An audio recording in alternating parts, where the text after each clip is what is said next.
আওয়ামীর ছোট্ট রান্নাঘরে আপনাদের জানাই সকলকে স্বাগত। আজকে বানানো হয়েছিল বাড়িতে আলু পনিরের নিরামিষ ডালনা। তার জন্য আলুকে পিস পিস করে সিদ্ধ করে নুন হলুদ মাখিয়ে গরম তেলে ভালো করে হালকা ফ্রাই করতে হবে। আর বাড়িতে যদি পনির থাকে আর নিরামিষের দিনে এই রেসিপিটা কিন্তু একবার করতে পারেন। আলুটা কিন্তু আমার ভাজা হয়ে গেছে, এবারে পনিরের ভাজার পালা। পনিরটাকে একটু লবণ আর একটু ময়দা মাখিয়ে রাখা হয়েছিল।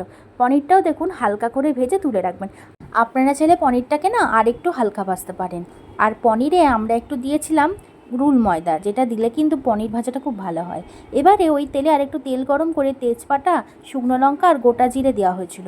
আর এখানে কিছু কাঁচা লঙ্কা চিড়ে দেওয়া হয়েছিল, কারণ আমরা একটু ঝাল খাই বলে। কারণ আদা আর লঙ্কা বাটা এর মধ্যে অ্যাড করা হয়েছে।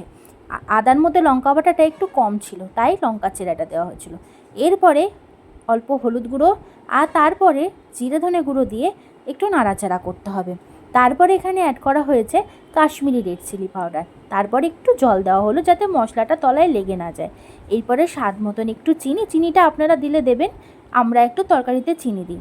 চিনি দেওয়ার পরে স্বাদ মতন লবণ দেওয়ার পরে ভালো করে একটু নেড়ে চেড়ে নিতে হবে।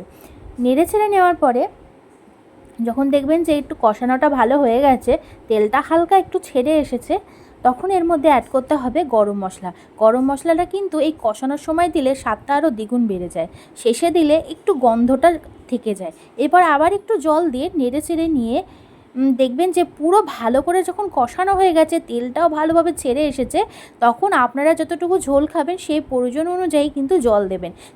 ঝোলটা ফুটে এলে আলু ভাজাটা আর পনির ভাজাটা দিয়ে দিতে হবে। তারপরে আবার একটু নেড়ে চেড়ে নিয়ে আবার একটু শেষে কষিয়ে নিলেই কিন্তু আলু পনিরের ডালনা রেডি।